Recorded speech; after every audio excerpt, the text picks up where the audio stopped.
생겨나이도 아니고 소멸하여도 아니고 검도 아니고 영도 아니고 오는 것도 아니고 가는 것도 아니고 다른 것도 아니고 같은 것도 아닌 영기법을 가르치신 분, 완전한 깨달음을 얻으신 스님들 가운데 가장 훌륭한 설법자인 당신께 경의를 표합니다.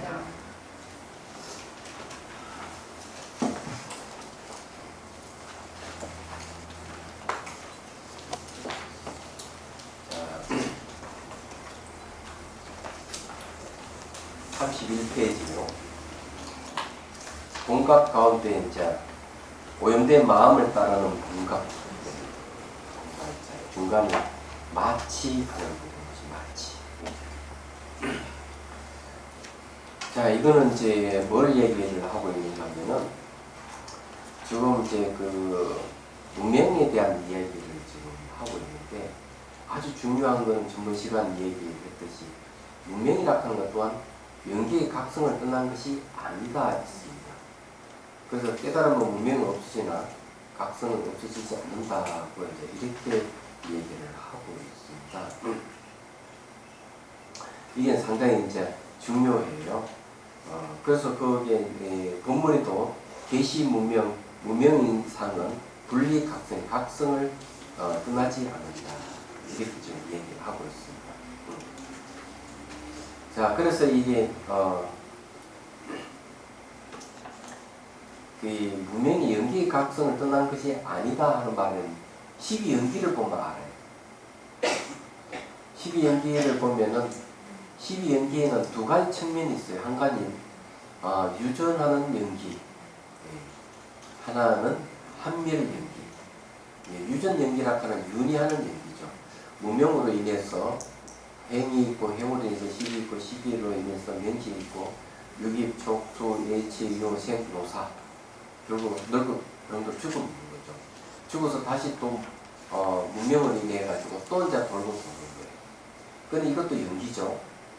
반대로 무명이 소멸하게 행이 소멸하고 행이 소멸하니까 식이멸, 식이 소멸, 명식, 유깁, 촉수, 예치, 요생, 노사. 늙고 병들고 죽음이 소멸이 됩니다. 이것도 연기입니다.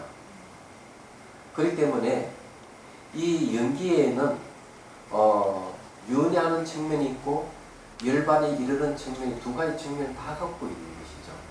그러면은 윤회하는 것은 무명으로부터 비롯되니까 무명도 당연히 연기의 각성을 떠나 있는 게 아니다. 그러면 이 차이점은 그러면은 윤회하는 것도 각성인데 왜 사람들은 이 무명을 떠나려고 하는가, 무명에서 벗어나려고 하는가 하는 게 있습니다. 만일 똑같이 판멸하는 열반도 각성이고 윤회도 각성이라면은 왜 윤회를 버리고 열반을 취하려고 하느냐 하는 게 있어요. 그것은 바로 괴로움 때문에 그래요. 도둑질하고 온갖 나쁜 짓 다 하더라도 그것도 역시 연기 각성이 진리임은 틀림없죠. 열반이 먹는 즐겁다 하는 것도 틀림없이 진리예요. 그런데 왜 윤회를 버리고 일반을 취하려고 하느냐? 고통스러워서 그래요. 다른 이유가 있는 게 괴롭기 때문에. 그래서 연기 이치를 알면은 이제 윤회에서 벗어나 열반으로 향하는 거고, 연기 이치를 모르면은 그냥 윤회를 하면서 고통받는 거고 그러는 거예요. 그래서 이제 여기서 이야기하는 그 고통에서 벗어나라고 이제 이 얘기를 하는 겁니다. 우리 마음의 본성, 이 오염된 마음을 따르는 본각. 자, 오염된 마음을 따르는 본각이라는 말은 12연기에서 이야기한 대로 하자면은 유전연기입니다. 유전연기를 하면 유전연기라 하는 것은 바로 오염된 연기죠. 오염된 연기를 하지만은 연기 각성이라 하는 것은 없어지는 게 아니다. 그래서 각성은 없어지지 않는다. 그런 것도 한다. 이렇게 얘기하는 거예요. 자, 비유를 들어서 마치 바람 때문에 파도가 일 때 물과 바람이 서로 떨어져 있지 않는 것과 같으며 바람이 멈추면 파도가 일지 않아 잔잔해지지만 물이 가지고 있는 습한 성질은 없어지지 않는 것 같다. 자, 여기 중요한 것은 뭔가 하면은 물과 바람이 서로 떨어지지 않죠. 바람 불면은 바람 무명이죠. 물은 마음이고. 그렇다고 해가지고 그리 파도를 막 친다 하더라도 물에서 저는 성질은 없어지는 게 아니에요. 쉽게 말해 유전 연계를 해가지고 고통 막 당한다 했더라도 각성이 없어지는 게 아니다 이 말이죠. 그리고 바람이 멈춰가 잔잔해지면은 잔잔해진다 해가지고 역시 각성이 없어지는 게 아니다. 너무 멋있는 비유잖아요. 야, 여기서 이야기하는 게 아주 중요한 얘기죠. 그냥 물에 비유한 이유는 뭘까? 이 생각을 해봐야 됩니다.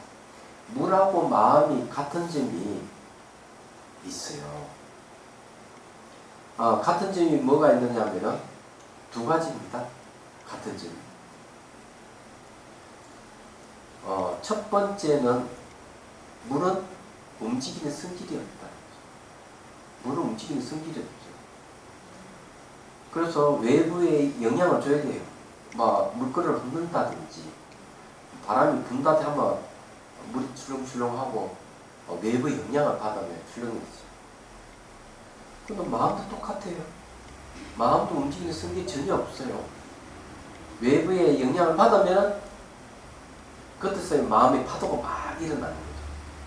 그래서 두 가지라 하는 건 첫 번째는 움직이는 성질이 없다는 걸 같고 두 번째는 영향을 받으면 파도를 친다 하는 게 같아요. 그리고 세 번째가 하나 더 있네. 같은 것이 전동 성질, 물의 전동 성질과 같이 마음은 역시 뒤에 있는 성질은 바뀌지 않는다.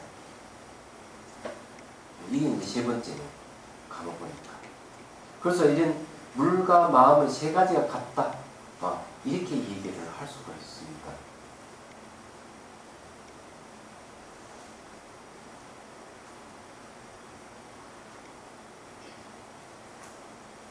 이런 심리를 우리가 이제 얘기를 할 때 이건 수행에 대입을 시켜서 얘기하면 어떻게 하느냐.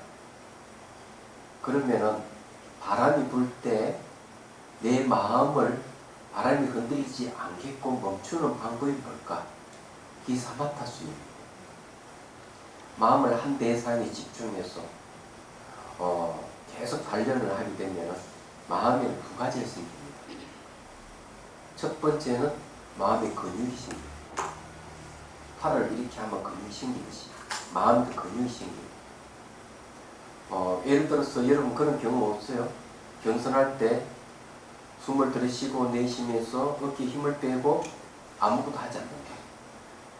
보려고 하지 말고 들으려고 하지 않고 느끼려고 하지 않는다. 그냥 보고 그냥 듣고 그냥 느낀다. 그러니까 가만히 있잖아요. 그걸 계속 반복하면 어느 순간 여러분도 자선을 할 때 망상이 막 일어나고 이러면 마음을 착 그렇게 쉴 수 있습니다. 그건 이제 마음이 근육이 생겼다. 두 번째는 뭐가 생기는가 하면 마음에 눈이 생긴다. 마음에 눈이 생긴다고 하는 것은 내도록 한 대사의 마음을 집중해 가면 극장에 중간에 들어가면 깜깜해 안 보이지만 조금 있으면 주변에 환해지듯이 대사에 집중되어 있는 상태에서는 보는 마음이 생깁니다. 눈을 감고 있는데도 대상에 집중해 호흡이 집중하든지 몸의 현상에 집중하든지 집중을 하고 있으면 보이기 시작합니다. 눈 감고는 깜게 있는데 보이기 시작하는 거죠. 그러면서 중점적으로 뭘 보느냐 하면은 감정, 생각, 느낌 이런 걸 볼 수가 있는 거죠. 마음의 눈이 열리면 그런 거예요. 그래서 이렇게 집중을 하게 되면은 마음의 근육이 생기고 마음의 눈이 생긴다. 이 집중력이 아주 좋으면은 미린다 왕문경에서 얘기했듯이 탐력이 탁 부딪히면 탐력이 튕겨나가고 성림이 탁 부딪히면 성림이 탁 튕겨나가버린다. 이 집중하는 마음이 움직임이 없다. 그래서 바깥에 누가 나를 쓱내게 하고 욕심을 부리게 하는 대상의 바람이 확 불어오더라도 마음이 요지부정인 거예요. 그래서 하엄경에서 뭘 이야기하는가 하면 어떤 소리가 이상한 소리가 들리더라도 찌찌찌는 소리든 무슨 소리든 소리가 들리더라도 마음에 동요가 없는 것은 선정의 힘 때문에 그렇다. 이렇게 얘기를 하는 거예요. 얘기한다는 거예요. 그렇지만 바람이 멈춰진 건 아니죠. 그죠? 외부의 어떤 비난의 소리라든지 뭘 하는 게 멈춰진 게 아니에요. 다만 한 대상에 마음을 집중하는 게 너무 단련이 잘 됐어. 그 대상에 대해서 마음이 동요가 없을 수도 있는 거예요. 근데 여기에 지혜가 필요한 거죠. 그게 뭔가 하면은 이빠사나예요. 분석적인 사유를 통해 가지고 그 대상을 분석하는 거죠. 비난을 분석하고, 자기 욕되게 하는, 욕심부리게 하는 것도 분석을 하는 거죠.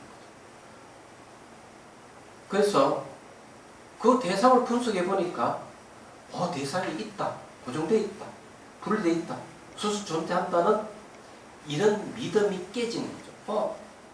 대상이 변하는구나, 실체가 없구나, 분석을 해보니까 이렇게 알아서 지혜가 생기면 상대가 나에게 욕심을, 욕망을 불러일으키는 말을 하고 유혹을 하더라도 대상은 변한다 하는 걸 알기 때문에 이때 어떠한 바람이 불어도 그에게는 바람이 없는 것 같은 거예요. 대상이 매 순간마다 바뀌고 실체가 없기 때문에 정오의 대상이 없다 하는 걸 알기 때문에 욕심의, 욕망의 대상도 없고 정오의 대상이 없다 하는 걸 알 때 바람은 멈춰주고 무명의 바람이 멈춰져요. 이럴 때 사마타의 집중과 이빠사나의 지혜가 만나면은 그건 깨달음이에요. 그래서 선정, 사마타의 집중에서 선정이 생기고 이빠사나 지혜에서 그 선정 속에서 비로소 공성이라고 할 수 있어요. 선정의 힘에 의해 그 이전 이빠사나의 힘이 그 안에 작용하는 사마타 속에 이빠사나를 얘기하는 이유, 그게 겁니다. 그래서 사마타 수행에서 진여 삼매를 얻어버리면 바로 근본 문명을 타파하고 대자연이 됩니다. 그것이 이제 뒤에 가면 지가 수행법에서 그 이야기를 하고 있는 겁니다. 지금 이야기하고 있는 건 전부 이빠사나라고 보면 계속 분석적으로 파고 들어가잖아요.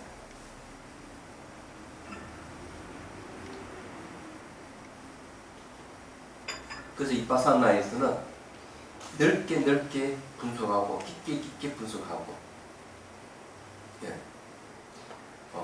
아주 미세하게 분석에 들어가는 거예요. 그리고 거기에는 이제는 대승불교에서는 또 익명 논리가 또 적용되어 있다. 그 전부 이빠사나에 속합니다.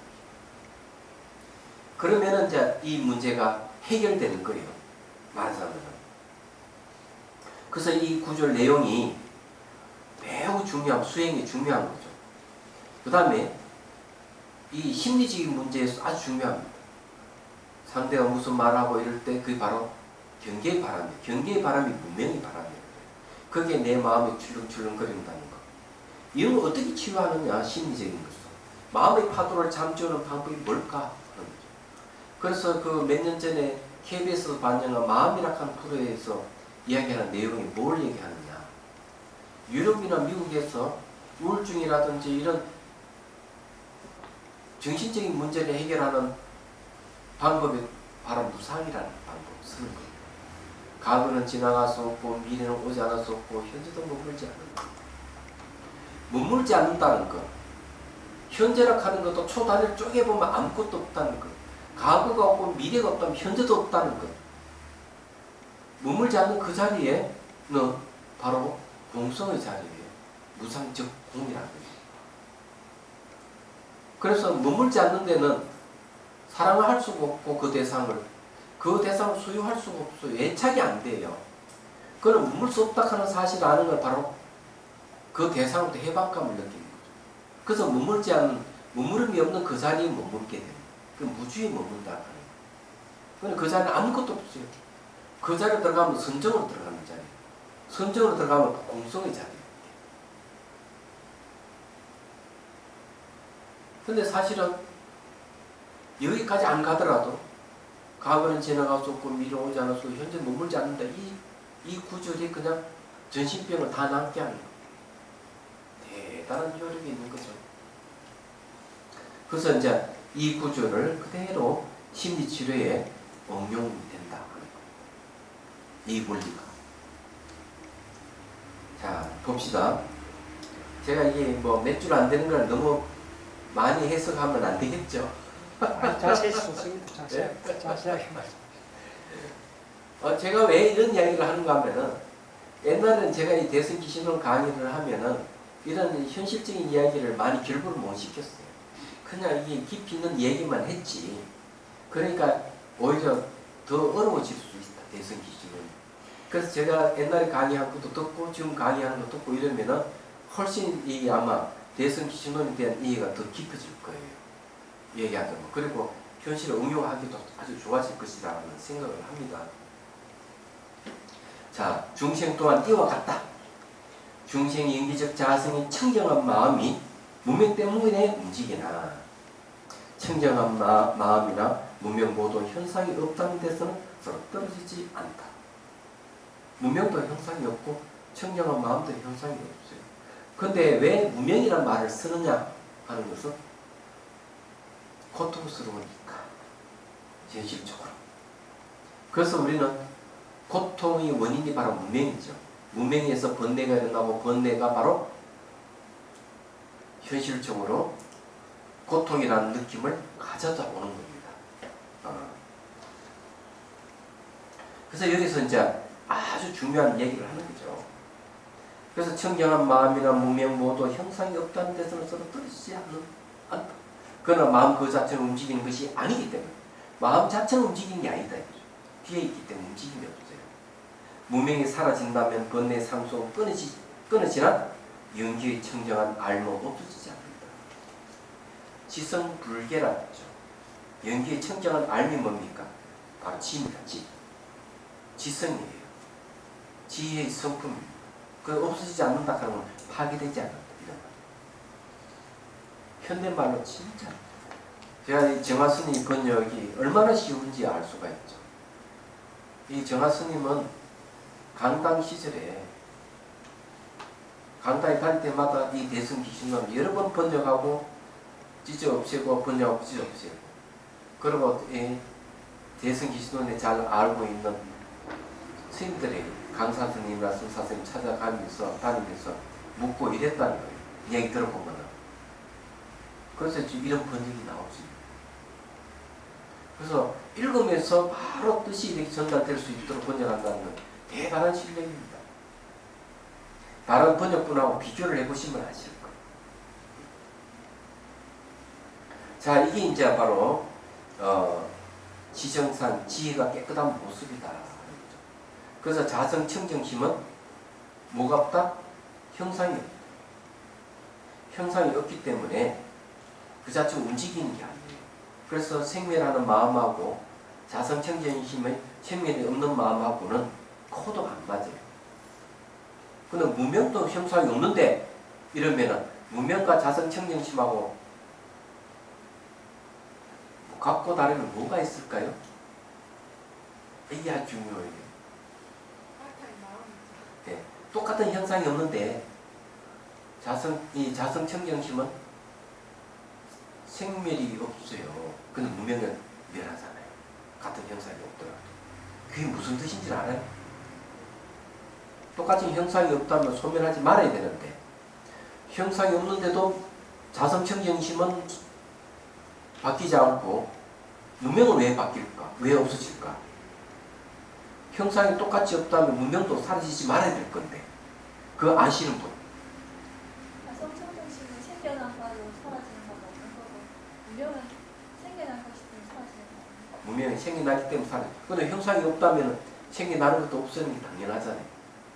무명은 원인이 있고 자성청정심은 원인이 없이 아니, 두 분 다 틀렸어. 움직임만일까요? 움직임. 예? 움직임, 예. 동. 아니, 무명도 형상이 없으니 움직임이 없다고 봐야지. 생멸이 없는 거예요, 생멸이. 무명도 생멸이 없어요. 자성청정 생멸. 근데 무명이 없어진다는 말은 왜 쓸까? 원래가 없는 거. 원래 없는 원리가 맞아, 없어. 원래 없는 거야. 원래가 해답이 그거예요. 원래 없는 거예요, 문명은. 문명은 그냥 착각이에요, 착각. 그래서 이런 말을 하는 거예요, 이게. 그래서 똑같이 자성청정심도 무시 이래라는 말.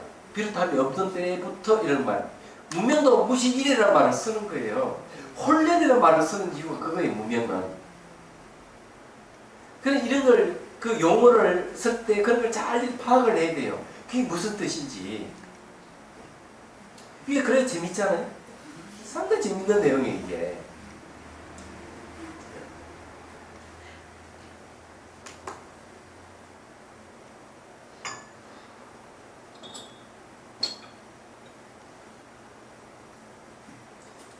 그래서 이제 이게 번뇌 상속은 끊어지는 인계 청정을 알면 없어지지 않는다.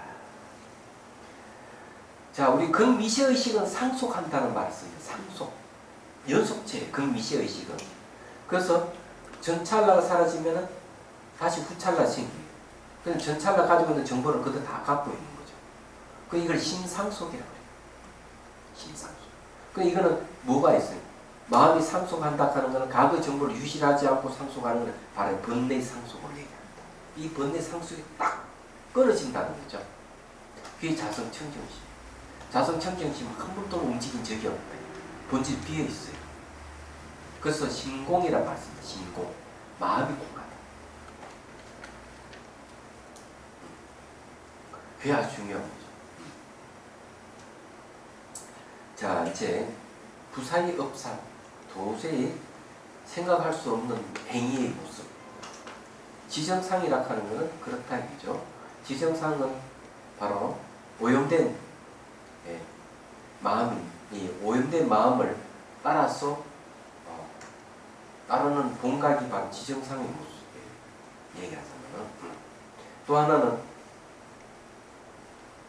이 지정상의 모습은 대상이 어떻게 하든 바뀌지 않는 지혜의 깨끗한 모습이라 한다면 부사의 업상은 그냥 작용입니다. 본각의 작용입니다. 그러니 지혜의 깨끗한 모습은 작용이 없어요. 근데 부사의 업상은 작용을 하는 거예요. 이게. 야, 본각이 작용한다는 게 대단한 거 아니에요? 그래서 이 미묘한 활동이라는데, 자, 이건 뭘까? 제가 미리 비유를 하자면 이런 겁니다. 사실 미묘한 활동인 이 부사의 업상도 사실 움직임이 없다고 보면 틀림없어요. 움직임이 없어요. 마치 움직임 같이 이렇게 작용하는 같이 보입니다. 왜 제가 그렇게 표현하는가 하면은 옛날에도 이런 표현했지만 이렇게 향을 꽂아 향연기가 싹 올라가면은 호공에서 사라져버려요. 사라지는데 호공은 향연기가 피어오르거나 피어오르지 않거나 여전히 피어 있습니다. 움직임이 없어요. 피어오르지 않을 때도 호공 움직임이 없는 거예요. 그러니까 이 번뇌가 아무리 이게 생기도 이 호공이라 하는 것은 움직임이 없는 거예요. 애초 처음부터. 그런데 호공은 연기를 만나면 연기를 없애는 작용으로 보입니다. 나타납니다. 상대적인 것이죠. 그래서 이 텅 비어 있는 청정한 마음은 번뇌를 만나면 번뇌를 없애는 작용으로 나타나지 않느냐. 그 나타나는 모습이 부사의 업상이 아니냐. 정말 그런지 안 그런지 한번 보죠. 보살님들이 응신을 낮추시잖아요. 네. 부사의 업상에 응신을 낮추시는 거 맞아요. 응신도 놔두고 화신도 놔두고. 네. 그러니까 쉽게 말하면 분신을 하실 수 있는 거죠. 네, 분신도. 저절로 일어나는 작용. 왜? 번뇌 때문에. 중생을 구제하고자 하는 마음 때문에 일어나는 현상입니다. 그렇지만 이 부사의 업상 안에는 지정상이 그대로 같이 들어가 있기 때문에 움직임이 없다 봐요. 자, 봅시다. 부사의 업상이다. 무엇인가? 수행자가 깨달음을 이루고 난 후에는 청정한 지혜에 의지하여 가지가지 수소한 미묘한 활동을 할 수가 있다. 자, 깨달음을 얻었다 그러면은 깨달음 어떤 상태냐? 범부각도 깨달음이요, 상사각도 깨달음이요, 수분각도 깨달음이요, 구경각도 깨달음이요. 어떠한 깨달음이라도 깨달음에 이 청량한 지혜, 깨닫고 난 뒤에 청량한 지혜가 뭐? 청량한 지혜가 깨달음입니다. 의지하여 가지가지 수수한 미묘한 활동을 할 수가 있다. 만약 번뇌가 없다면 활동은 애초에 없는 거죠. 향연기가 피어오르지 않으면은 코공이 작용한다는 말을 하지 않는 거죠. 피어오르기 때문에 마치 작용하는 같이 보이는 거죠. 저는 그렇게 해석해 봅니다. 자, 그렇기 때문에 한량없는 공덕이 단절되지 않는다. 무량한 공덕이 왜 단절되지 않는다? 이 공덕이라 하는 것은요, 수승한 결과를 가져올 수 있는 원인입니다. 그래서 그 공덕이라는 말을 써요. 그러면은 중생을 구제하는 것이 뭡니까? 무량한 공덕이 되는 거죠. 그러면은 그것이 수승한 원인이 돼서 완전한 부처를 이룬다는 거지. 또 완전한 부처를 이루고 난 뒤에도 이 공덕은 멈추지 않는 거예요. 요즘 중생 구제하는 것으로 작용을 하는 거예요. 왜? 원인이 돼가지고. 중생 구제라는 결과가.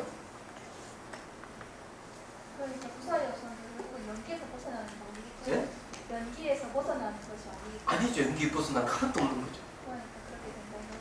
그래서 이 혈반이 머물면 안 된다고 얘기하는 거예요. 이게. 그래서 대성보살은 열반이 안 머물잖아. 중생 구제하려고. 근데 부처가 되고 난 뒤에는 늘 열반이 머물러 있지만은 동시에 또 중생의 번뇌에 반응해서 중생의 반응해서 부처가 작용하는 화신이 나타나, 응신으로 나타나, 보신으로 나타나, 이런. 그래서 저절로 중생의 근기에 상마에 지혜와 공덕이 발현돼 중생을 이롭게 한다. 이를 부사의 업상이라고. 애초 중생이 없다면은 이 무량 공덕이 안 나타나. 있으니까 무량 공덕이라는 거예요. 상대적인 거예요. 네, 상대적인 거예요. 자, 중생이 근기에 상했다 하면은 초지 이하의 중생들은 화신의 몸을 나타내는 거죠. 그러니 세속 부모의 몸을 빌려서 부처님이 출현해서 중생 구제하고, 초지 이상의 보살에게는 보신의 몸을 나타내는 겁니다. 얘기하자면. 그리고 그게 또 보살들 응애가 응신도 나타내는 거. 그래서 중생이 근기에 상한다는 말을 쓰는 거죠. 법화경 같은 데는 어떻게 얘기하느냐? 중생이 원한다면 중생이 꿈속에 나타나도 법문해준다 이게. 부처님 능력이에요. 꿈속에 나타나 법문해준다. 이야, 그런 거죠.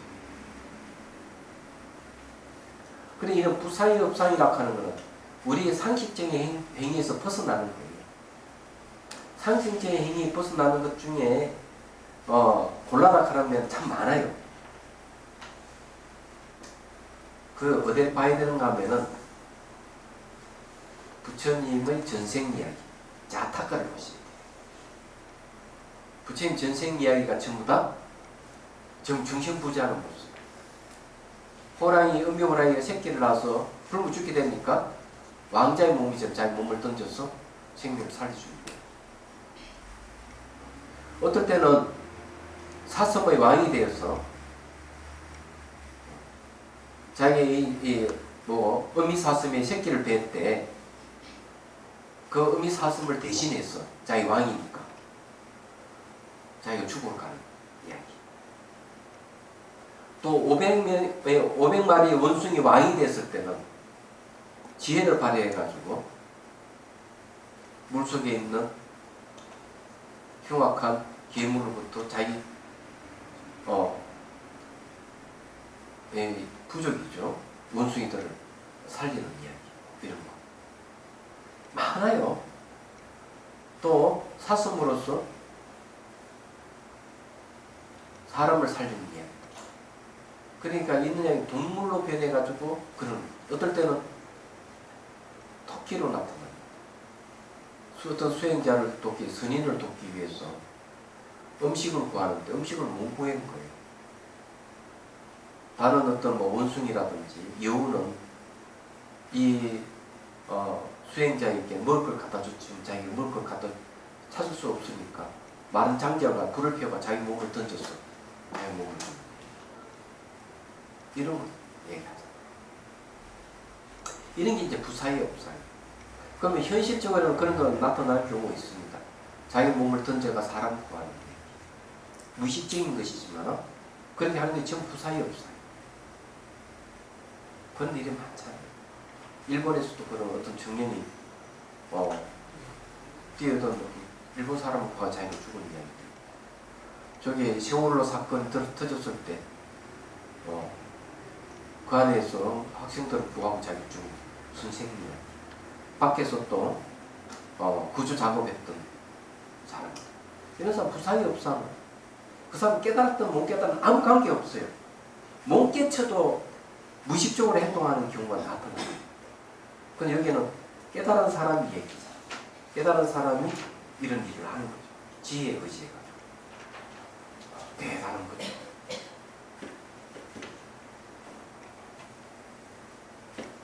그래서 이제 이 본갑도 오염된 속에서도 이런 작용을 한다. 부사의 업사. 대단한 거죠.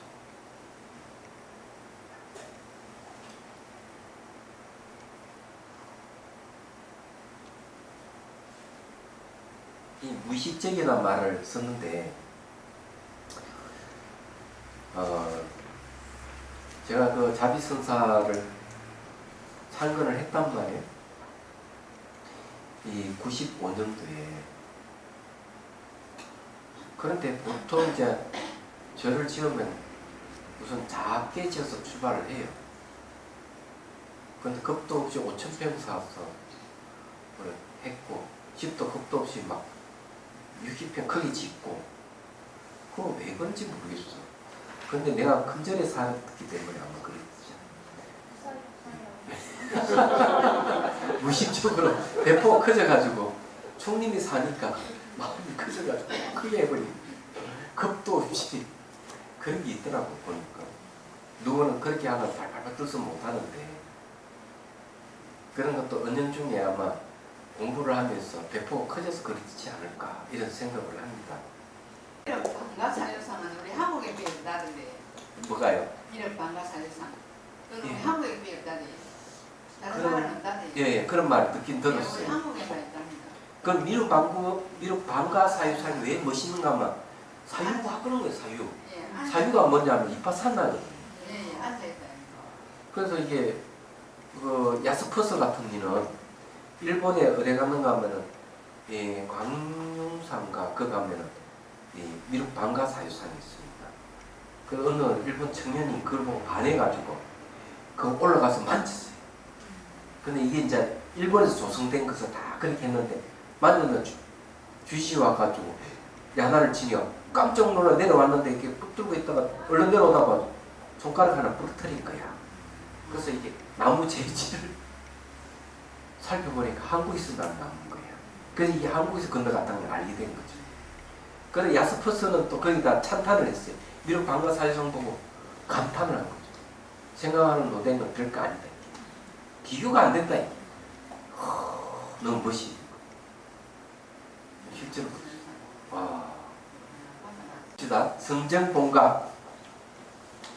자, 성품이 청정한 본각이에요. 이거는 오염하고 아무 관계없는 본각 그 자체에 대한 이야기입니다. 그래서 연기성은, 예? 연기라 하는 건 성품성자, 연기성은 물들 수 없는 본래 깨달음입니다. 자, 깨달음의 본디 모습에 네 가지 크다는 뜻이 있다. 그러면 연기의 각성은 홍처럼 넓고, 예, 맑은 거울처럼 밝게 안다. 자, 홍처럼 넓다 하는 끝없이 넓다. 맑은 거울같이 밝게 안다 하는 거울은 어떤 성질은 비추는 성질에서 그게 안다는 거죠. 예, 알미입니다. 이제 마음을 이렇게 표현한 거죠.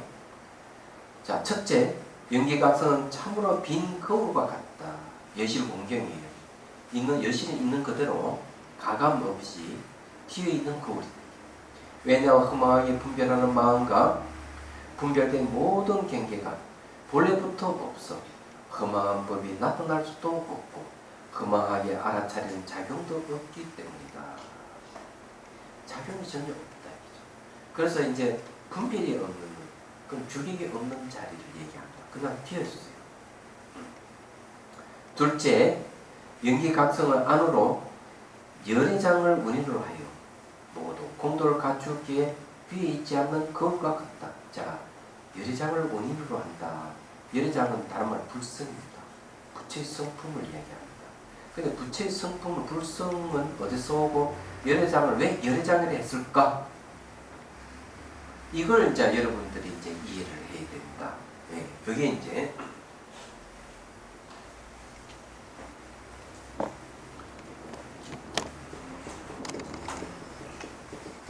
자, 열애장은 어디서 왔느냐?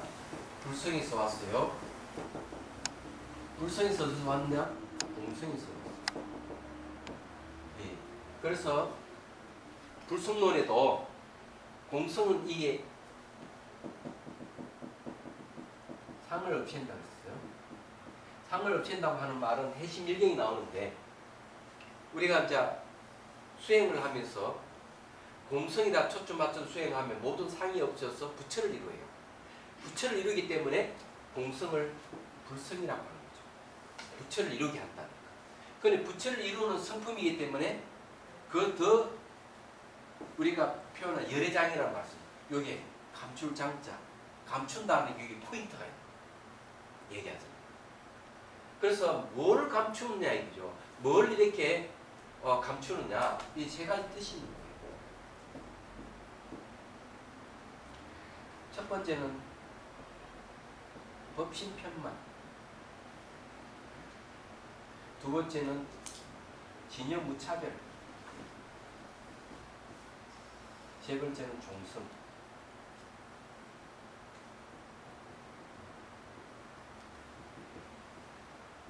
이런 종성.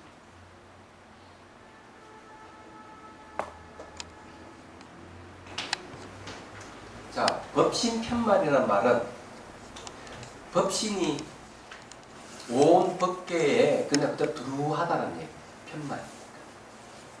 그럼 법신이 뭐냐 하면 공성과 지혜로 이루어진 것이 법신이에요. 그러면 그때 장자는 어떤 역할을 하느냐? 그 안에 뭐가 있느냐? 중생이 태아로 있다. 이거죠. 법시 편말이라면 우주 두루 법계 두루하지만은 중생은 태아로 있는 거예요. 진여무차별이라고 하는 건 진여는 차별이 없다 하는 말은 뭔가 하면 중생 속에서 열애가 태아로 있는 모습이에요. 종성이라고 하는 건 뭔가 하면 부철되는 씨앗을 얘기합니다.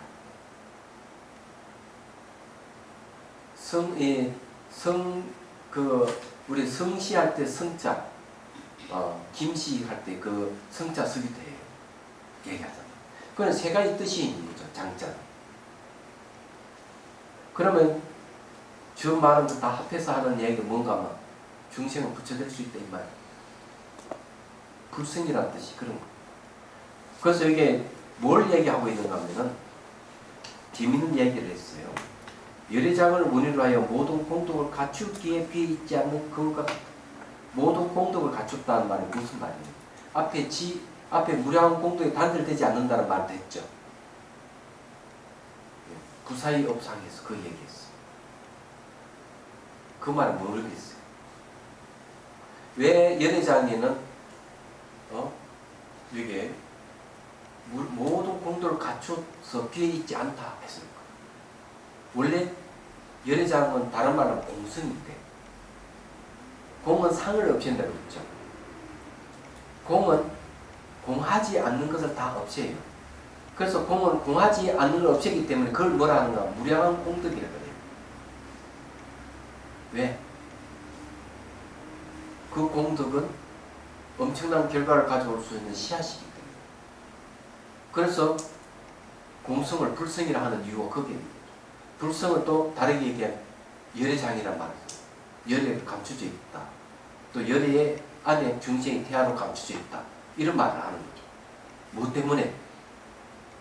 열의 본질이 공성이기 때문에 상을 없애는 중생이라 하는 것을 없앨 수 있는 힘을 갖고 있는 거죠. 그래서 중생을 없앤다면 중생을 없애는 그 힘은 바로 훌륭한 결과를 가져올 수 있는 원인이죠. 그걸 갖다 공덕이라는 거죠. 근데 왜 한량 없다고 얘기하느냐? 공이라 하는 것은 한량이 없기 때문에, 양이 없기 때문에, 한계가 없기 때문에.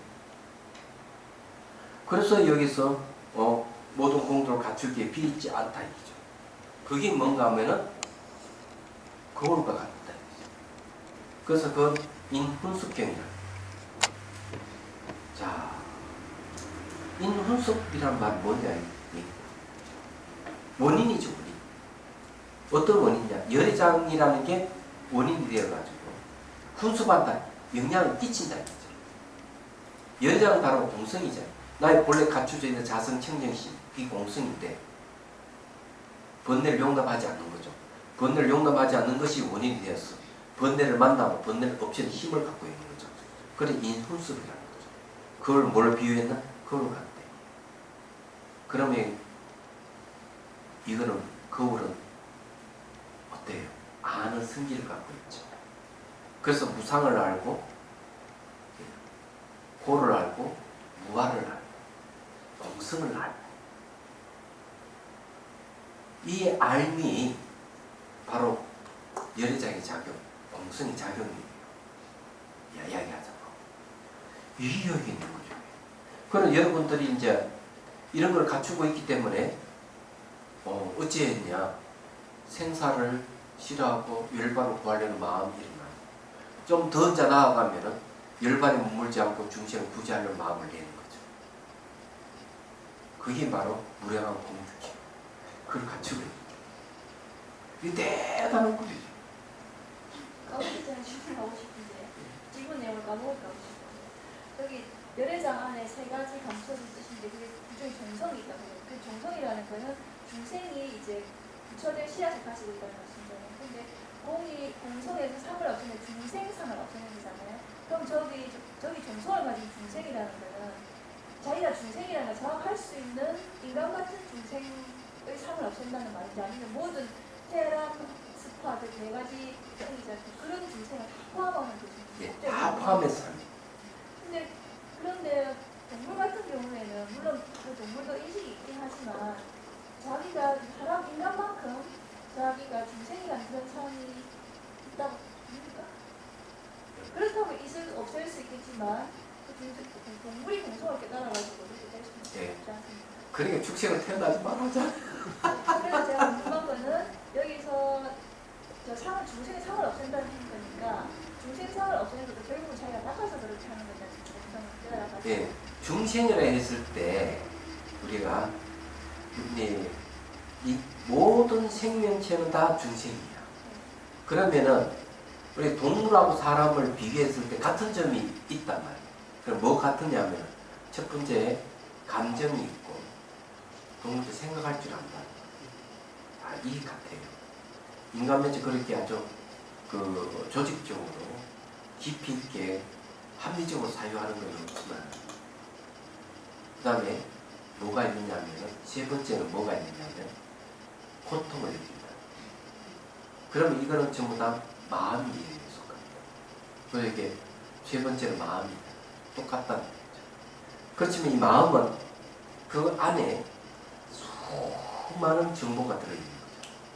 그래서 자기가 까르마에 의해 어떨 때는 동물을 태어나고 어떨 때는 인간으로 다시 태어나고 어떨 때는 신으로 태어나고 어떨 때는 지옥에 태어나고 지금 모습은 동물들은 거기 갇혀서 못 헤어나는 것 같이 보이지만 어떤 계기가 마련되면 딱 이 동물이 껍질을 벗고 인간으로 태어날 수 있다. 왜? 본질이 비어있기 때문에 가능성을 있기 때문에 공이라 하는 건 요즘 말 가능성이라고 해요. 얼마든지 바뀔 수가 있어요. 그런 사례가 경전에 있습니다. 사례가. 심지어 이 생각이라 하는 게 얼마나 무서운가 하면 남자도 여자로 바뀌어요. 성전환 수술을 할 필요도 없이 그냥 신체가 강력한 이 염력의 애가 저 신체 변화가 와버려요. 그 초유인계 그게 나온단 말이에요. 얘기하자면. 어떤 청년이 지나간 스님 보고 스님 너무 아름답게 잘생겼다. 감탄을 하고 나도 저랬으면 좋겠다 이러니까 그만 바로 그냥 유방이 생기고 성격이 바뀌어 여자가 돼요. 남자. 그래서 놀래가 도망가가지고 마가도국에서 헤매다 그만 장자의 아들이 눈에 띄어가지고 결혼하게 돼. 애 둘 놓고 살고 이런 사건. 근데 자기 애 놓고 살다가 참 황당한 거지. 자기 남자가 여자가 되고 애 놓고 사니까. 그 다음 어느 날 보니까 자기 친구가 지나가니까 브루스 윌리스 깜짝 놀랍니다. 그 친구 하는 말. 그 스님이 여기에 와 있다. 이건 원래 저기도 마가도국 오기 전에 코살라국에 있었거든요. 사회성이 있다고 도망갔는데. 그래가지고는 그 스님 초청에 참여를 하고 이러니까 그 마음이 이제 다시 철회가 되었죠. 남자로 딱 바뀌는. 황당한 일. 그래서 출가를 했어요.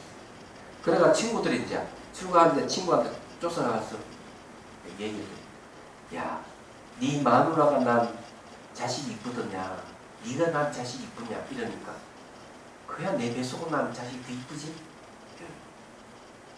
3개월 지나가지고 다시 또 친구들과 또 가서 또 물으니까 고개 살살 마누라가 난 자식도 이쁘지 않고 내가 난 자식도 이쁘지 않아. 그때는 벌써 제 속을 떠나고 알아내. 그런 이야기가 있는 거예요. 생각해 보십시오. 생각이 얼마나 강한지 알 수가 있는 것이죠. 그런데 사람들은 이 생각으로 성전환을 할 수 있는 방법이 있는데도 불구하고 그 돈 들여가 왜 성전환 한다고 말이야. 예전에 그 정화스님 같은 경우에 축생 같은 경우에 그 스님 말씀 그대로 인용하면 그네들은 부처가 될 기약이 없습니다 이렇게 표현을 하시더라고요. 어떻게? 부처될 기약이 없다고. 그게 그 종성으로서 부처될 기약이 없다는 말은 그러니까 그 축생으로 있을 때는 안 되지만은 바뀌면 가능하다는 거예요. 그럼 축생 상태에서는 기약이 없어요.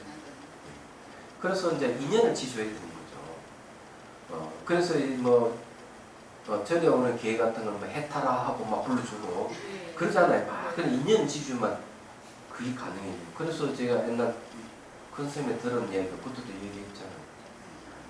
수행하면 꼭 공리와가 다리 틀고 앉아가지고 같이 수행하고.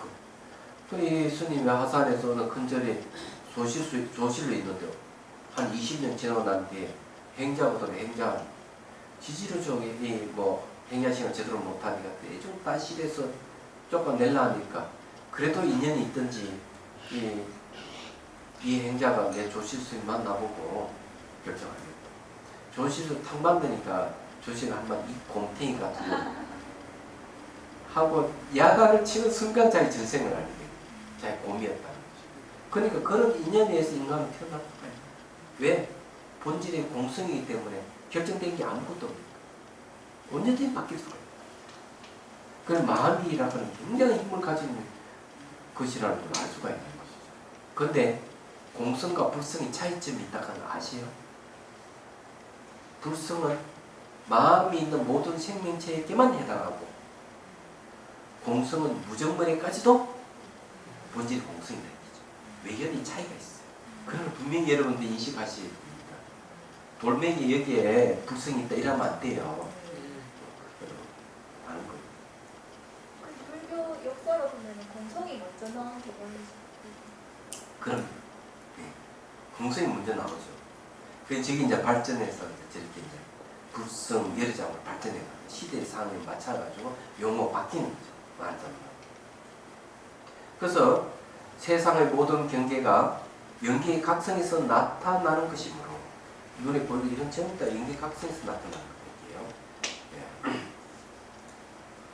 경계가 연계의 각성을 벗어나는 것도 아니고 연계의 각성 안으로 들어오는 것도 아니며 없어지는 것도 아니고 파괴되는 것도 아니다. 맞지? 연기 총상이 한 마음으로 있다. 왜냐 모든 그 자체로 진실한 연기 공생이 됩니다. 이거를 원효 스님께서는 뭐라 비유하는가 하면 거울에 영상이 비치는데 그 영상이 가는 것도 아니고 오는 것도 아니다.